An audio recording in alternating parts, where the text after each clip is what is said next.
The sound of my grandmother's body hitting the hardwood will haunt me forever. 1 second, she was laughing at my little brother's joke about his teacher's mustache. The next, she was face down on the dining room floor, her Sunday dress fanned like a broken flower. Mashed potatoes scattered, gravy spread in the dim light and looked like blood. But that wasn't the strangest part. Exactly 3 minutes before Grandma Rose collapsed, my dad slid a crumpled paper into my palm under the table. In his messy handwriting, "Pretend you're sick." Trust me, my heart pounded. Why would Dad want me to fake being sick at our monthly family dinner, the tradition we never missed? Mom had cooked Grandma's favorite pot roast. Jake had practiced a magic trick all week. And yet, as I knelt by Grandma's motionless body and Mom screamed for someone to call 911, I knew. Somehow my father had expected this.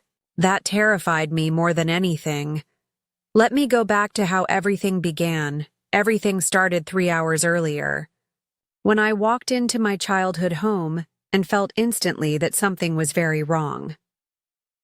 It was a crisp October evening in Millbrook, Ohio. Golden leaves danced outside the windows. The smell of Mom's cooking should have felt safe. Instead, something dark pressed in. Dad met me at the door. His hug, usually a bear squeeze, was stiff. His eyes weren't worried. They were scared. There's a difference. "Hey, sweetheart," he said, voice muffled, like through a blanket. "How was the drive from Columbus?" "Fine. Are you okay?" "You look..." The lines at his eyes were deeper, his skin gray, like old newspaper. "You look tired." He forced a smile that didn't reach his eyes. "Just work stuff." But I knew work stuff wasn't it. He owned a small hardware store. Even when business was bad, he never looked like this. He looked like a man carrying a terrible secret. Mom rushed from the kitchen in her rooster apron, Grandma's gift years ago. "Tasha, my baby!" Her hug smelled like vanilla and love, but it was tighter, almost desperate. "Where's Jake?" I asked. "Upstairs playing video games," she said, voice cracking. "He'll be down soon. And Grandma Rose should be here any minute," she said. Then I heard it, Dad humming. He only hummed when he was extremely nervous, a low, sad tune he probably didn't know he made. He hummed when he had to fire someone or after bad medical news. I was about to ask what was wrong when the door opened and Grandma Rose came in 78 and still elegant. Silver curls perfect, blue dress making her eyes sparkle. There's my beautiful granddaughter. Her bones felt like bird bones in my arms. "You smell like roses," I said. "That's because I am a rose." She laughed, but even her laugh was tired. Jake thundered down the stairs, long legs, messy hair. "Grandma Rose! Want to see my new card trick?" "Of course, sweet boy," she said, settling into her usual chair. Around the table, we felt like actors who didn't know our lines. Dad kept eyeing the clock. Mom fiddled with serving spoons. Grandma stared out the window like expecting someone. Jake alone was normal, happily shuffling cards. The pot roast was perfect. Mashed potatoes creamy. Green beans just right. But no one was hungry. We pushed food around, trading plastic flour small talk. "So, Tasha," Grandma asked gently, voice shaky, "how's work at the elementary school?" "Good. The kids are sweet. Yesterday a second grader drew me a purple elephant because it reminded her of me." We laughed hollow like in an empty church. Dad hummed louder. Mom shot him a look. "Jake built a mashed potato volcano." Grandma watched me with the saddest eyes I'd ever seen. "Tasha," she said softly, "you've always been my favorite. Don't tell Jake." A wink, serious eyes. "You're going to do wonderful things. Promise you'll remember that, no matter what happens." My fork froze. "What do you mean, no matter what happens?" Before she could answer, Dad's hand slipped under the table, pressing something into my palm. I unfolded the paper. "Pretend you're sick." "Trust me." He gave the tiniest nod. Why pretend? What was about to happen? Why did everyone look like they were saying goodbye? Jake pulled a queen of hearts from behind Grandma's ear. She clapped, hands trembling. We all had secrets tonight. I was about to follow Dad's note when Grandma coughed deep and rattling, like something broken inside her. Grandma? Mom stood. I'm fine. Grandma waved. Went down the wrong pipe. She sipped water. You know, this might be the last time we're all together for a while. The words hovered. Why? Why the strange behavior? Why the note? Still holding the paper, I watched as Grandma stopped mid-sentence, eyes widening like she saw something none of us could. Rose? Dad's voice sharpened. Her hands flew to her chest. Her face blanched. A tiny gasp and she fell. The chair toppled, plate crashed, and our perfect dinner shattered. Dad looked sad, scared, heartbroken but not surprised. He had known? And I would learn why. Time slowed. Mom's scream split the air. Jake's cards scattered like leaves. Call 911! Mom's voice echoed from far away. Frozen, I stared at Dad. He knelt by Grandma but didn't check her pulse or shake her awake. He placed a hand on her shoulder and whispered something I couldn't hear. Is she breathing? Mom cried. Tom? Call Dr. Martinez, Dad said quiet. Dr. Martinez? We need paramedics, not our family doctor. Just call him, Linda, please. Dr. Martinez had been our family doctor forever. Why call him now? Jake dialed with shaking hands. 911? My grandma, she collapsed. She's not moving. Mom spoke in hushed urgency to Dr. Martinez. Happened just like you said, do we tell the kids? How much longer? Sirens grew louder. Red and blue lights strobed the walls. 2 paramedics, kind-eyed woman, bearded man knelt beside Grandma, checked pulse, eyes, heart. They traded looks meant for adults. How long unconscious? The bearded one asked. About 10 minutes, Dad said. Minutes later, the woman stood with professional sadness. I'm sorry. There's nothing we can do. She's gone. The words detonated. Jake made a wounded animal sound. Mom collapsed into Dad's arms. I stood clutching the stupid note. Grandma Rose was dead. After paramedics and police left, sudden deaths require checks, our house was grave quiet. Jake slammed his door upstairs. Mom stared into nothing. Dad cleaned the dining room like nothing had happened, on hands and knees, wiping up gravy. Dad, I whispered, holding up the note. Why did you want me to pretend to be sick? He sagged. Because I knew what was coming and I didn't want you to blame yourself. For what? A heart attack isn't anyone's fault. He winced. Tasha, honey, your grandmother didn't have a heart attack. The room tilted. What do you mean? Sit down. I sat in Grandma's chair, still smelling faintly of roses. Your grandmother was sick. Really sick. Pancreatic cancer. Stage 4. It felt like a punch. Cancer? She looked fine. Laughing and eating, I replied. She was on borrowed time. Weeks, maybe less. She was in pain but didn't want us to know. Why didn't you tell us? That's what she wanted. She didn't want pity. She wanted one last normal family dinner. I glanced at the wreckage. This isn't normal. No, he said softly. But up to the very end, it was perfect for her. She saw Jake's trick. She told you she was proud. She was surrounded by the people she loved most. And the note? I knew she might collapse tonight. Dr. Martinez warned us it could happen any time. I was afraid you'd try CPR or mouth-to-mouth, and when it didn't work, you'd blame yourself forever. If you got sick and left early, so I was supposed to leave? That was the idea. But maybe you were meant to be here. I remembered her last look. Her mouth forming, I love you. She knew. I whispered. She wanted to say goodbye without saying it. So Jake wouldn't be scared and your mother wouldn't cry through dinner. It's not fair, I said. We deserve to know. You're right, Dad said. But it was her choice. Mom appeared, eyes swollen. The funeral home is coming in the morning. We need to start making arrangements. The word hung like a cloud.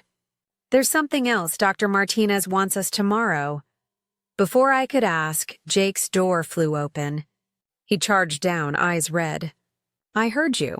Grandma was dying and nobody told me. I had a right to know. She didn't want you to, Mom said gently. She wanted your last memories happy. Great job. My last memory is watching her die on our floor. He ran back upstairs. Mom's phone rang. She checked the ID. Her face went white. It's Dr. Martinez. Why would he call this late? Dad and I shared the same dread. Mom answered. Hello, Dr. Martinez, what? Are you sure? How is that possible? Oh my God! The phone clattered to the floor. What? Dad grabbed her shoulders. The autopsy results came back faster than expected because this wasn't the first case they've seen like this. What do you mean? Grandma didn't die from the cancer. The cancer was there, but it wasn't what killed her. Dad went gray. Then what did? Poison, Mom whispered. Someone poisoned Grandma Rose, the word echoed. Impossible, Dad said, trying to convince himself. Who would hurt Rose? Everyone loved her. But doubt crept in. Mom put the phone back to her ear. What kind of poison? How long? Are you sure? We'll be there first thing. She hung up. Cyanide. A small amount, mixed into something she ate or drank. It would take 15 to 20 minutes. Grandma had been at our house 22 minutes before collapsing. Which meant someone poisoned her here, I whispered. At our table. We looked at the dishes, the glasses, the serving bowls. One of them had killed her. We need to call the police, Mom said. Wait, Dad said sharply. Think for a minute. Think about what? Someone murdered your mother-in-law in our home. Rose arrived at 6:15, sat in her usual chair. She ate pot roast, mashed potatoes, green beans. She drank iced tea from the same pitcher as us. He frowned. If it was the food, we all ate it. If the drink, we all drank it. How only her? The only thing different was her pills, I said. When she arrived, she took her evening medications. She had her little pill case. 2 white pills with iced tea, Mom paled. Oh my God, someone switched her pills. Who else knew her medication schedule? Dad asked. We stared at each other. The only people who knew exactly when she took them and had access to her pill case were us. No, Mom said, backing away. You're not suggesting... I'm not suggesting anything, Dad said. I'm trying to understand. Jake appeared again, face white. I heard you? About the poison. About her pills. Someone killed Grandma Rose. Someone in our family. We need Detective Morrison, Mom said. He was Dad's old friend and our town's go-to for serious crimes. He'll know what to do. Before Dad could dial, his phone rang. He checked the screen and went gray. It's Detective Morrison, he answered. Dave, what? How did you know? When? Oh God, we'll be right there. He hung up, terrified. There's been another one, Mrs. Chen, down the street. Cyanide in her evening medicats. She died an hour ago. Mrs. Chen, the kind neighbor who brought cookies, was gone. Relief and horror hit at once. Relief. Maybe none of us were murderers. Horror. A killer was targeting our elderly neighbors. We need to go to the station, Mom said, grabbing her purse. Jake grabbed my arm. Tasha, there's something about Grandma's pills. What? He lowered his voice. I saw someone messing with them. Earlier, walking home, I saw someone coming out of Grandma's house. They had a key. He looked nervous. Who? Dr. Martinez. The world tilted. Our family doctor? The man who delivered Jake? Are you sure? Positive. Medical bag waved, said he was checking on her. But her regular appointment is Thursday. Dr. Martinez had keys to many elderly patients' homes. He knew medication schedules and dosing. He could make a death look natural, but why? I asked. Why would he kill people? We have to tell Mom and Dad, I said. Tell us what? Dad asked behind us. Jake saw Dr. Martinez at Grandma's house today, I said. With his bag, Mom and Dad traded a look. There's something we haven't told you, Mom said. Something Dr. Martinez made us promise to keep secret. What now? Your grandmother didn't just have cancer, Dad said. She had Alzheimer's. Early, but getting worse. She was terrified of forgetting you.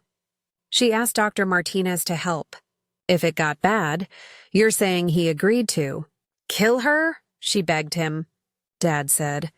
She said she'd rather die with dignity. What about Mrs. Chen? Jake asked.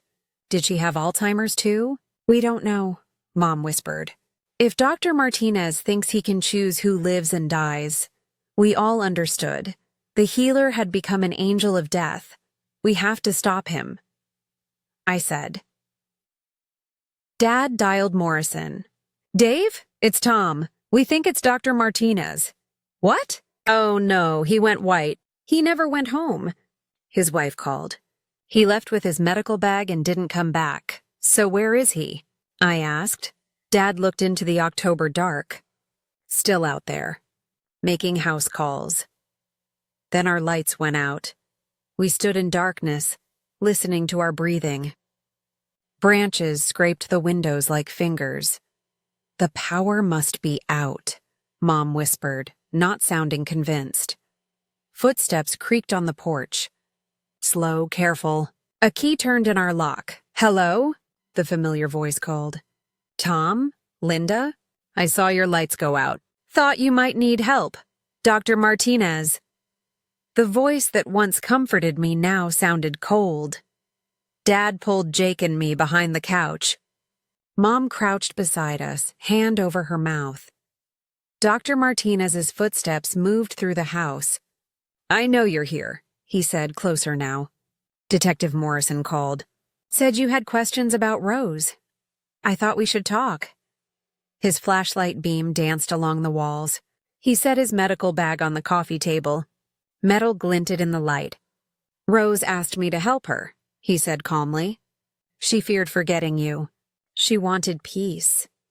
He stepped into the living room, feet from us. The aftershave I'd always associated with safety now made my stomach turn. Then I realized, he continued, there are so many others. Lonely, suffering, forgotten. I could help them too. He pulled out a syringe. Mrs. Chen thanked me, he said softly. She thanked me. This wasn't the man we knew. Mercy had been twisted into something monstrous. You wouldn't understand, he said, voice hardening. You're young. You think every life is worth saving, no matter the pain. You don't see what I see, the fear, the begging. His flashlight swept the room. Jake trembled. Mom's tears dripped onto my hand. I heard what Jake told you Dr. Martinez said. Smart boy. Too smart. The beam swung toward us. We pressed lower. I didn't want this, he said sadly. Rose was to be my last. Retire, move away, be remembered kindly. But now you know, and you'll make me a monster. He moved around the couch, shadow looming. The thing about cyanide, he mused, is that it's fast. Peaceful. Dad stood. That's enough, Martin. Put the syringe down. The beam blinded Dad's face. Tom. I hoped we'd do this the easy way. You murdered my wife's mother and Mrs. Chen. There is no easy way. I helped them, he corrected. Freed them. Rose would have forgotten you. Would you want that? That wasn't your choice. Mom stood too, voice shaking with rage and grief. She was our family, he sighed. Which is why I can't let you leave? You'll never understand. He raised the syringe. The liquid glinted. Enough poison to end any of us. Jake did something brave and reckless. He sprang up and charged. You killed my grandma. He hit Dr. Martinez. They crashed to the floor.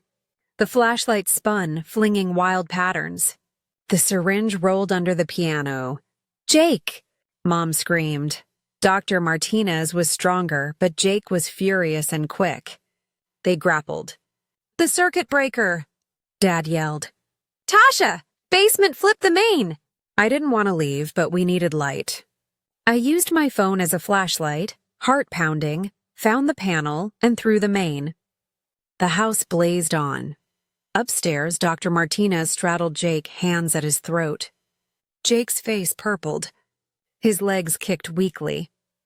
"Get off him." I grabbed Mom's heavy crystal vase and smashed it over Dr. Martinez's head. He slumped. Jake rolled away, gulping air. Dad pinned Dr. Martinez while Mom called 911. "It's over, Martin," Dad said. Dr. Martinez's eyes stayed cold. "You think you've won? You haven't. There are others like me. This isn't over. It's just beginning." His words chilled me, but we were alive. That was enough. 3 months later, I was back home helping pack Grandma's things. Dr. Martinez sat in prison, awaiting trial for 6 elderly patients in our town and 3 in neighboring counties. He'd been mercy killing for 2 years, disguising deaths as natural until the cyanide. The house felt quieter, sadder, yet peaceful. "Look what I found," Jake said, hauling down a dusty photo album. We sat on Grandma's couch, still faintly rose-scented, turning pages. Dad as a baby. First day of school. Graduation. She kept everything, Mom said, wiping a tear. Every photo, every report card, every drawing. Tucked in the album was an envelope in Grandma's careful script. "For my darling Tasha, to be opened when I'm watching you from heaven." I opened it. Hands shaking, my dearest granddaughter. "If you're reading this, I'm gone, and I hope my passing wasn't too hard. Every day loving you and Jake was a gift. Every dinner, every birthday, every quiet moment was precious. I wasn't afraid. I lived a full life, surrounded by love. Take care of your parents and Jake. Love doesn't end when someone dies, it changes form. I'll be with you in every rose you smell, every dinner you share, every moment of joy. You will do wonderful things. I see it in your eyes, a spark of kindness and strength that will light the world. All my love, always and forever." Grandma Rose check behind the loose brick in my fireplace. "I left you something special." We looked at each other through tears. "What's behind the brick?" Mom asked. At the fireplace, one brick was looser. Dad eased it out. Behind it, a small wooden box. Inside, the gold locket from her grandmother, passed through 4 generations. A note. For Tasha, to remind her that love is the strongest thing in the world. I clasped the locket. Warmth spread. Her presence wasn't scary or sad, just comforting, like a soft blanket on a cold night. "She knew," I said. "She knew what would happen and made sure we'd be okay." Dad put an arm around me. "She was the strongest woman I knew. She raised another strong woman in your mother, who raised another in you." Driving home, I remembered Dr. Martinez's chilling claim, others like him, that this wasn't over. Maybe there would always be people who believed they had the right to decide who lived and died. But I also had Grandma's letter. Love is the strongest thing. For every person like him, there are 1,000 like my family. People who protect each other, who choose what's right even when it's scary, who choose love over fear every time. The locket was warm against my chest as we pulled into the driveway. The house looked the same, but we weren't. We had been tested and survived. We had protected each other. We had proved that love is stronger than hate, fear, and even death. That night, falling asleep in my childhood room, I could swear I smelled roses. The story of Tasha, her family, and the secrets that bind them is one that reminds us of the strength of love and the shadows that sometimes lurk within. If you enjoyed this story, Don't forget to hit that subscribe button and turn on the notification bell so you never miss out on more gripping tales like this one. Share your thoughts in the comments. We'd love to hear your feedback and connect with you. Stay tuned for more stories that will keep you at the edge of your seat. See you next time.